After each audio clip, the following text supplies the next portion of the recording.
Welcome to the Fill the Funnel podcast with Jeff Swan and Tom Slocum.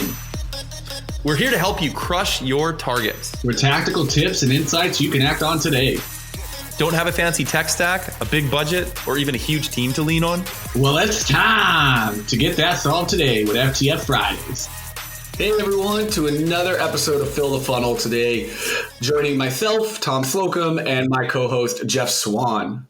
Heyo. Heyo. We have a special guest today, Will Aiken, the TikTok celebrity who has taken over LinkedIn and TikTok all at once and is currently an evangelist and a content creator for Sales Feed by Vineyard.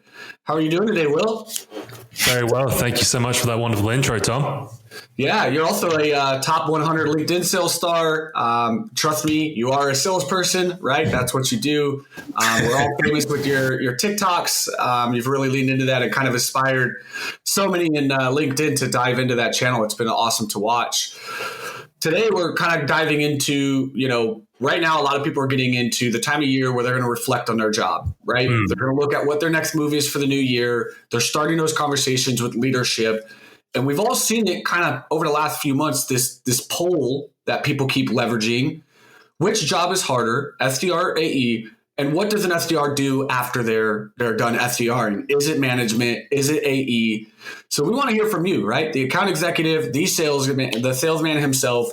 What is that like? What are SDRs? Is the grass greener being an account executive? Is that the route to go for them once they finish or feel they've, achieved everything they can in sales development?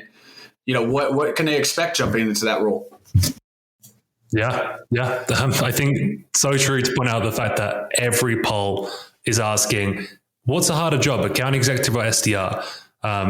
And it's always asked by an account executive or SDR, and based on what their title is, I always find that's the direction that the poll will go in, because everyone wants to have the hard job, right? Everyone wants to think they've got it the hardest. But in all honesty, I think both jobs are really difficult in their own respect. I think an SDR is a difficult job to do because it's difficult work. It's not easy to get up every day and make 100 cold calls. It's not easy to deal with that much rejection and that much activity. It's exhausting. Meanwhile, I think an account executive position is a lot more difficult in a different way. I think it comes down to you need to know more to be an effective account executive than you do an effective SDR, rather than just pure numbers, pure putting out there, pure hard work. You've got to be tactical, and you've got to be learning at every single opportunity, every failure, and getting better from there. But yeah, switching from SDR to AE has always been that narrative that a lot of people craft. You do an SDR for a year and then you get promoted to account executive and then you're in the big bucks. But nowadays, there are a ton more routes for SDRs to go down when they feel like they've hit the end of that business, that sales development journey they're on. Yeah, that's interesting that you said that. One of the things that really stood out, what you're saying there, Will, is that we had one of our members of Rev League. He was saying that he won our last competition. We did a competition over the summer, and he crushed it with something I can't even remember, Tom. Something like 80 meetings in 31 days, something like that. And I asked him what his secret was, and to my surprise, he didn't mention any type of tactic or anything like that. What he mentioned was every single night, he sat down in front of his computer or whatever, and he prepared for the next day. So he did mental prep for the next day. And that was what gave him the juice in order to just go out there and just crush it the next day on the phones and really become our top competitor. That's incredible to hear. And was that person working from home as well? Yes, he was. Wow. So they're just putting in the extra piece, being a bit more intentional, and that obviously paid off hugely for them. That's crazy. Exactly. And just to your point is that when you're in an SDR role, you can will yourself into winning, right? Because it's hard work, it's dedication, it's being creative, and just you can literally roll up your sleeves one day, mentally prep, and just have a killer day. I did that on Friday and I got 4 meetings in a morning, just like that, right? It's not easy in any way, shape, or form. And it takes a lot of practice and stuff to get there. but it is something you can will yourself into. Having sit on the other side of the fence as an AE, like you said, there's the conversations you're having are pretty deep. They're nuanced, and it's amazing how much you learn in a short time just by even having 1 or 2 sales calls. And to your point, when things are going bad, you can't turn it around in a day. Like as an SDR, you can say today's a new day, go out there and book 4 meetings. You can't close 4 deals on a Thursday because you worked harder as an account executive. That's one of the big differences as well, I'd say. I would agree there. A couple of years ago, I think this was in 2018, being, over leadership of sales development and doing that whole trenches work, I made the dive into mid-market sales for about the first 6 months of 2018 to get better at the entire customer journey, learn the skill, right? I was doing great as a leadership on sales development. We were crushing our numbers. So I said, hey, let's try this out. And I'll tell you, it's a completely different game. And you're right. You can't will yourself. Like, you don't eat as an account executive if you don't close a deal. Now, an SDR, even if you book 1 meeting or 50, you're eating, you're getting paid, right? Like, it doesn't matter. 1 meeting or 50, you're getting something. But in the AE, if you go the whole month without doing anything, that's it. You got nothing. But you took 20 meetings from your SDR. Awesome. That's great. Glad you got fat and wealthy and sent me all this stuff. But I'm sitting here with really poor quality leads. I'm not getting what I need to put myself in a position to win, because you're looking at the very short-term win, which is I already won because the meeting showed up. I'm done. Where, if you really want to start preparing to be an account executive, the best thing an SDR can do right now, get more invested in your meetings. Take a little bit more pride in what's happening. Own that cycle with your AE. It doesn't stop when you book the meeting or when the meeting shows up. Show up to that first call. Help your AE follow up with that person and learn the skills of what it takes to do follow-up. Because the biggest thing that's going to hurt you when you jump to an account executive is your follow-up. It's going to eat you alive. Mm-hmm. Will, I guarantee you could what's follow-up like as an AE? It is that's it, right? Like, you have to have that down or you're not going to eat. Yeah. I feel like obviously there's some accountability to be had on the account executive side, of course, as well. But yeah, generally the best SDRs I've worked with have always got involved with those early cycles. But yeah, as an account executive, you've got to make sure you're being really intentful with your follow-up, really consistent on it, on the ball. But I would say the biggest difference is the depth of the conversation you end up having with your customers as well, especially when you're talking about discovery. Like, as an SDR, you're told not to get that deep into that. So you never really get to practice those skills before suddenly you have to try and get to an emotional or business or monetary level of problem or pain to justify someone buying your solution. You've never asked these deep questions yet, and you're probably not that comfortable with them as well. So what you just said there, SDRs joining the AE call, is great because you're owning your meetings, and AEs will appreciate that. You're owning it. You're coming on. You're not like, this is a bad meeting, I don't want to join the call. You're coming on, you're helping that smooth transition, which is something lots of people have been talking about lately as well. SDRs joining, so they're not just being throwing in a prospect with a new stranger, because that's better for their process. But you're also going to just, by osmosis, pick up some great questioning skills and learn from someone who's already doing what you might want to do if account executive is where you want your career to go. Yeah. Sorry, go ahead, Tom. No, go for it. The teams that I've seen be really successful at that kind of succession from SDR to AE, that is one of the core things that they implement actually as just a core process of they have the SDRs join the demo calls or the discovery calls.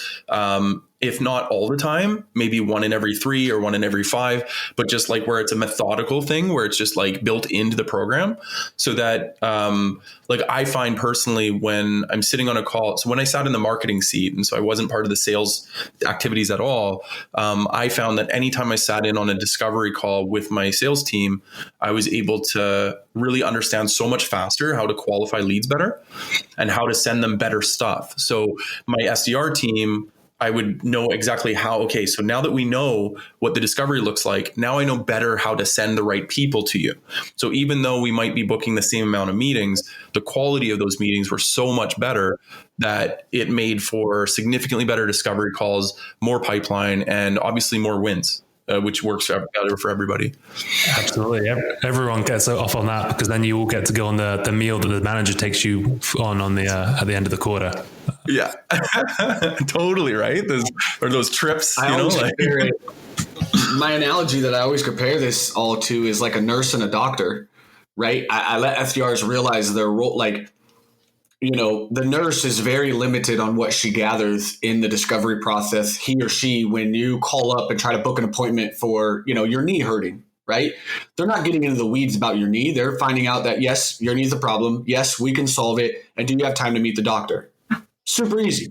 Then once you get in with the doctor, they go into the real details. Talk to me about your pain. Talk to me about your knee. When does it happen? What's going on? And then they put together a plan and say, yeah, I'll send in a prescription for you at the doctor. Here's your bill on what it would take for us to do surgery. And then you will follow up and work that deal, right?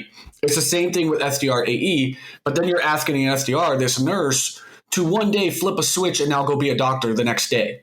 They're not going to know all those things and all those little tips and tricks and understand all of that. But if they sat in on more of that first 10 minutes with the doctor and came in with you, imagine a nurse going in with you to the doctor and waited with you. When the doctor came in, they introduced them, talked with you for a few minutes, and then just sat back and listened to you and the doctor for a bit, how much more effective they would be, moving forward. And then that transition would be a lot easier. It's kind of the same thing from SDR to AE, in my opinion.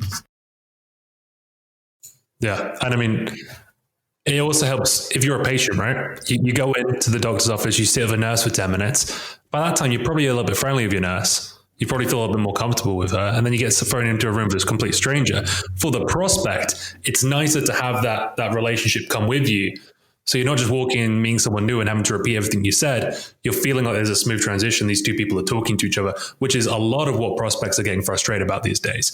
They reel off their pain. They talk about, this is why they talk through their process. And then they get on a disco call with an AE, and AE asks them all the same questions, or like they feel like they have to repeat themselves, or they don't know that the AE has spoken to the SDR and had that handover. So they end up using, 5 minutes in a 30-minute call, which is a significant amount of time when it comes to discovery and questioning, to repeat themselves, which isn't good. So I feel like it's better for the prospect that way as well. So I would definitely encourage that. More SDRs joining the AE call.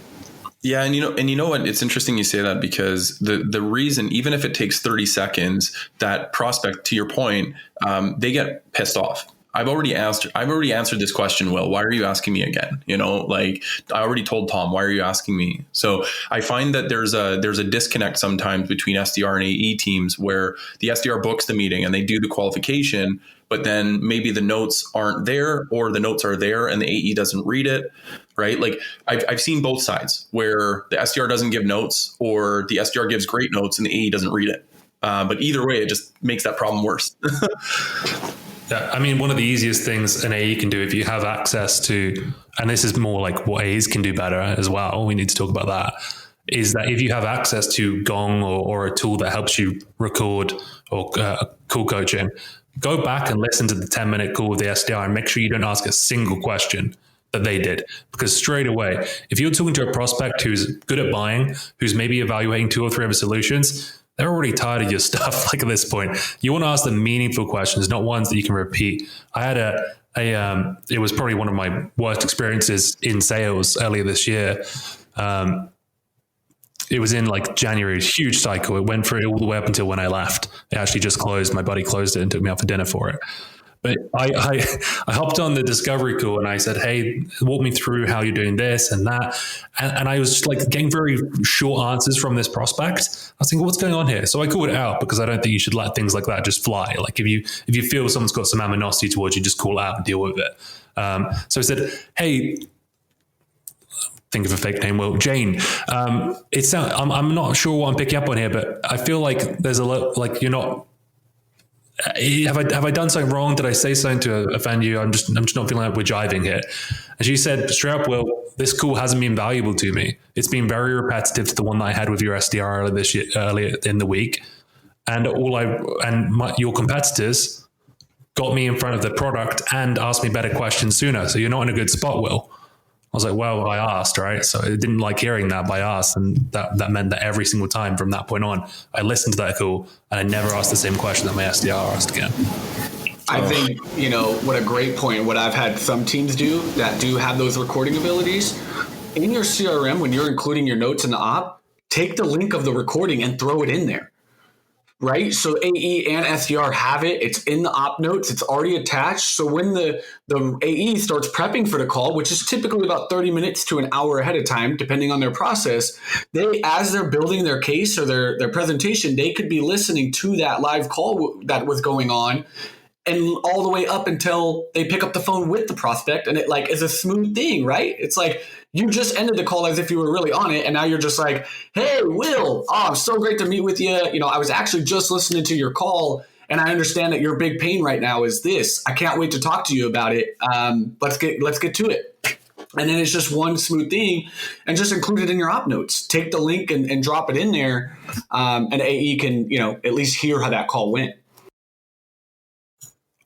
While you're there, if you're an AE or if you're an SDR, you can try and encourage your AE to do this. If you're going to try and encourage this whole listen to the quote call, listen to the SDR call, get the AE to give some feedback on what the SDR could have done better, because you're going to get the best coaching there.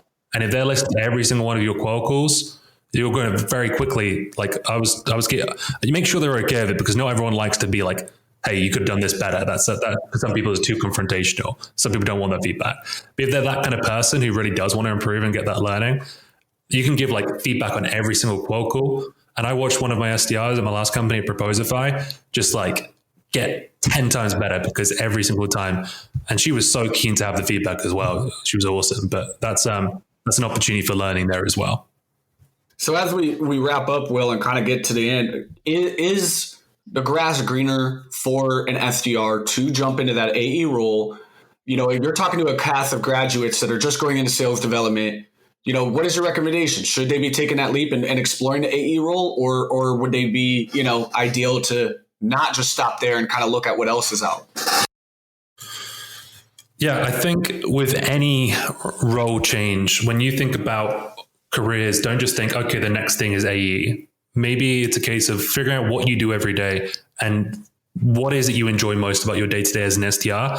And that can help you figure out what you want to do next. So if it is talking to customers and asking questions, then probably worth chasing the AE role. And yes, the grass is a little bit greener on the other side, because you make more money and your career will develop faster and that kind of thing. But if you're not enjoying talking to the customers, but you are enjoying the emails, then maybe it's worth pursuing a role in marketing or ops, because those are options now as well.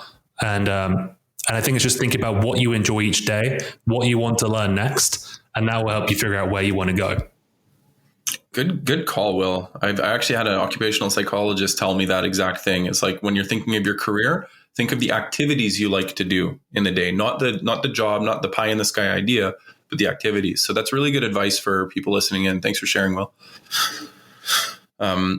So I guess we'll wrap it up. I mean, we've kind of answered. I think we got an actual affirmative answer here on, is the grass greener? Yeah, it's a little greener. So for all you SDRs out there listening, then keep pursuing that AE role. But if for some reason you don't really like having those calls and all those things, then you can always, by all means, pursue a role in marketing, management, or a number of other things.